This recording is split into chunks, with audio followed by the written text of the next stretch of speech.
O título já diz tudo, né? O que é que o visto D7 para Portugal, pastores evangélicos e as cartas convites têm em comum? Bom, o que eu vou falar aqui não é regra, mas é o que acontece. Eu já vi acontecer e eu já vi pessoas que se beneficiaram disso. Existe o visto D7. Esse visto D7 se tira no Brasil quando a pessoa tem renda própria ou, por exemplo, se você tem aluguel lá no Brasil e vive de renda, ou alguma empresa, alguma coisa desse tipo, você pode tirar esse visto D7 para Portugal. Ou você tem alguma renda de alguma atividade religiosa, por exemplo, que aí é que está o... Ou você é aposentado, reformado, né?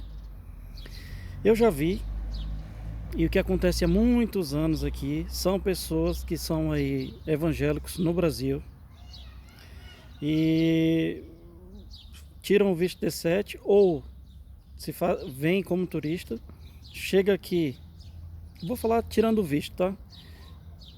Vou falar tirando o visto. Tira o visto D7 e mostra que existe uma renda entrando na conta e diz que essa renda é através de doação dos fiéis e ele se diz ser pastor. Bom, não vou falar aqui a questão sobre religiosidade, cada um escolhe a sua religião, mas a gente viu o que aconteceu aí no Brasil quando misturou religião com política, né? Dividiu a população no meio, houve uma...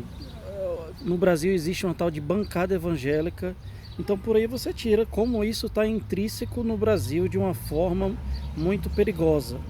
Se existe bancada evangélica, por que não existe a bancada católica? Por que não existe a bancada umbandista?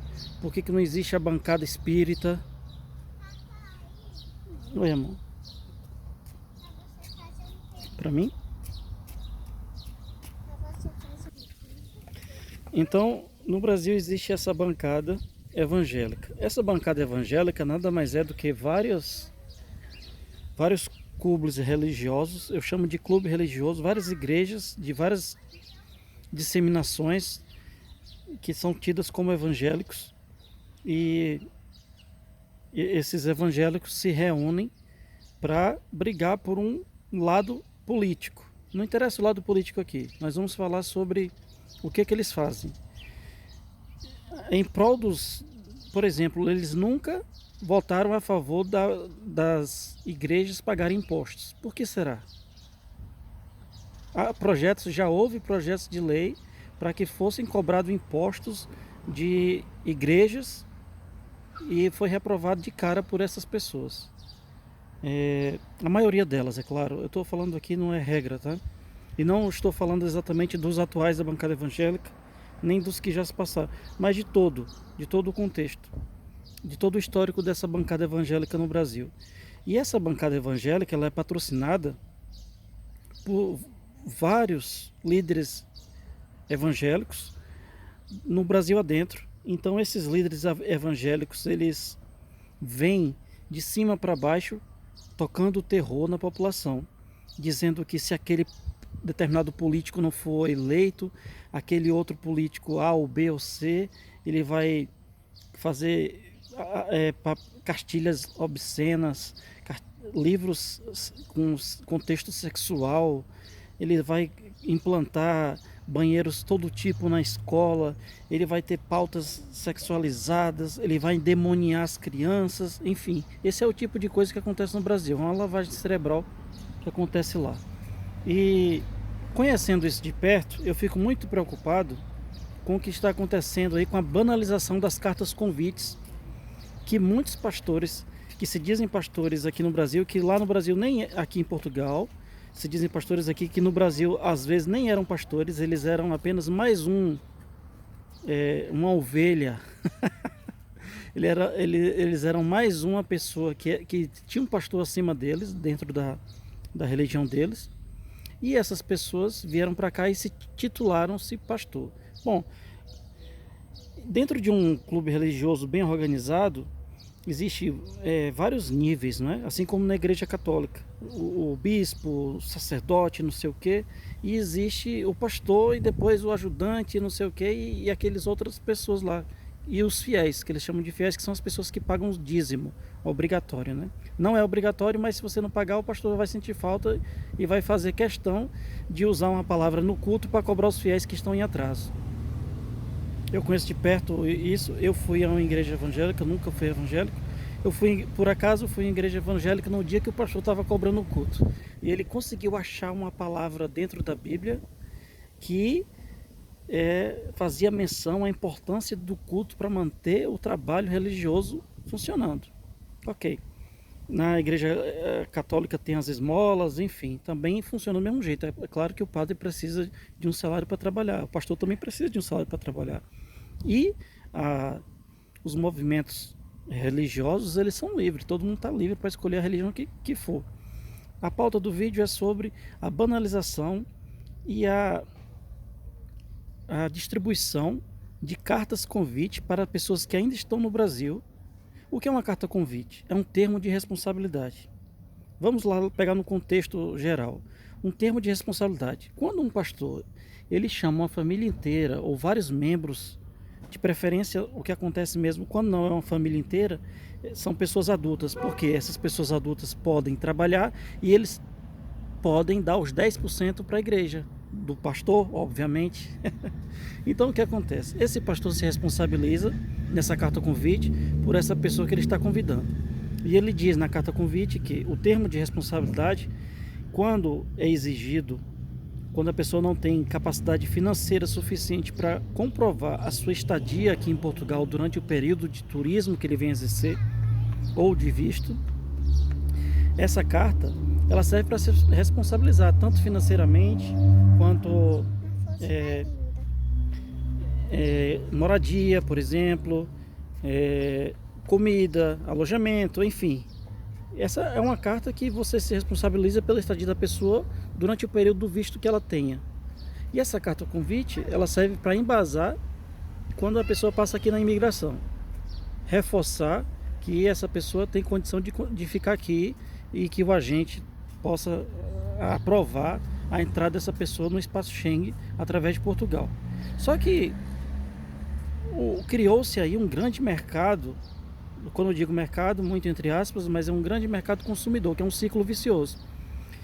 Os pastores distribuem cartas convite, as pessoas chegam em Portugal para trabalhar através de carta convite, ficam ilegais em Portugal até conseguirem ou manifestar interesse ou de alguma forma conseguir um título de residência por alguns anos de espera. E essas pessoas começam a trabalhar quando não começa a passar necessidade, mas digamos que ela começa a trabalhar. Esse dinheiro, esses 10% entra para o pastor e o pastor convida mais. Então essas pessoas vão convidando mais e mais familiares que fazem parte da congregação religiosa e aí cada vez mais a bolha da igreja começa a crescer e 10 em 10% esses pastores conseguem se manter aqui uma qualidade de vida muito estável, e que isso é bom. Isso, quanto à qualidade de vida, todo mundo tem direito de ter uma boa qualidade de vida. Eu não estou falando disso, estou falando de aproveitar do sofrimento alheio,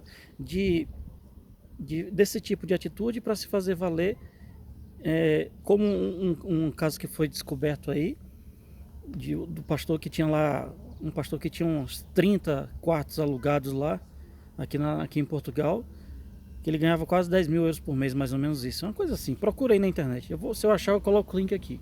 Então o que está acontecendo é isso, é um ciclo vicioso. O pastor emite a carta convite, a pessoa vem do Brasil para cá, começa a trabalhar, dá 10% do pastor. Aí essa pessoa convida mais outras pessoas que vêm para a mesma igreja. Essa igreja ganha mais 10% de cada uma pessoa que ela convida. E aí o pastor convida mais gente e acaba ganhando mais 10%, 10%, 10%, 10%, 10%, tudo fazendo visto do primeiro visto D7.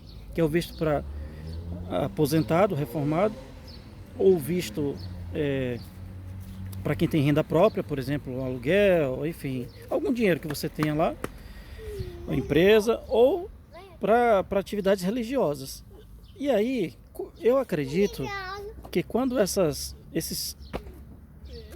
legislação, quando foi feita, ela não previa algumas manobras que a população seria capaz de fazer. Então, A reforma da imigração, das leis de imigração, ela deve ser feita de acordo, ela deve manter-se atualizada sempre. Eu sou a favor que tenha sempre atualização na lei de imigração, mas em vários pontos, inclusive dos vistos, porque não se pode, os órgãos não podem deixar esse tipo de coisa. Se eu sei dessa informação, não é possível que a polícia não tenha percebido isso, não é possível que a AIMA não tenha percebido isso, não é possível que o governo não tenha percebido isso. Se várias pessoas percebem esse tipo de manobra, eu não posso citar quem faz e quem faz, ou quem deixou de fazer, mas os agentes de imigração são capazes de comparar e cruzar dados. Pessoas que vieram através de carta convite, esse aqui, pronto. Agora vai ver a situação dele aqui. Ele deu saída do espaço Schengen? Não. Qual é o último endereço fiscal que ele está? É só cruzar essas informações.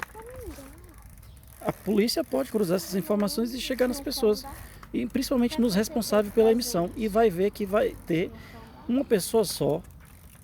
Isso são várias pessoas, centenas, que emitem deliberadamente várias cartas convite. E se você fazer uma teia na investigação, quando a gente faz um mapa mental, nós conseguimos fazer vários links. Então é possível linkar várias famílias a uma única pessoa. Como foi descoberta um dia desse aí, que uma pessoa só era representante fiscal de centenas de pessoas, ou milhares de pessoas, ou seja, possivelmente era vendido esse favor para ser responsável fiscal. Aqui, que para quem não sabe, para uma pessoa receber um imigrante que é natural, aqui recebe o NIF ao nascer. O pai vai lá nas finanças e tira o NIF da criança. A mãe, né? O familiar, né? O responsável. O imigrante não, ele precisa de um responsável fiscal, se ele não for legal, ou na posse do visto depois que ele tiver o título de residência. Então ele vai lá e coloca depois que ele tiver o título de residência, ele pode tirar o NIF, que é para ter o seu número fiscal aqui em Portugal, que é o CPF no Brasil. Só que foi essa pessoa aí, aqui em Portugal, era representante fiscal de milhares, centenas de pessoas. Ou seja, ela com certeza recebia algum favor por isso, alguma coisa, para poder ser o responsável fiscal por essa quantidade de gente. Amor, não pode aparecer no vídeo, tá? Não pode, amor. Nesse não, tá? Então é isso. É uma farra que está acontecendo. Eu espero que fique claro aí. E é só uma ideia para você. É só uma ideia para você refletir e ver como é que está acontecendo as manobras que podem acontecer, que estão acontecendo em Portugal. Isso fica mais como uma denúncia, né? Então, eu espero que você compartilhe esse vídeo, coloca aí no grupo da família, naquele grupo lá dos amigos, compartilha que essa informação é bastante útil, deixa seu comentário e dá um like. Então, e se você estiver assistindo pela televisão, aproveita, pega aí o celular, pega o telemóvel e se inscreve no canal. Procura aí o nome, Norte Portugal, e se inscreve aí no canal também. Então é isso. Tchau.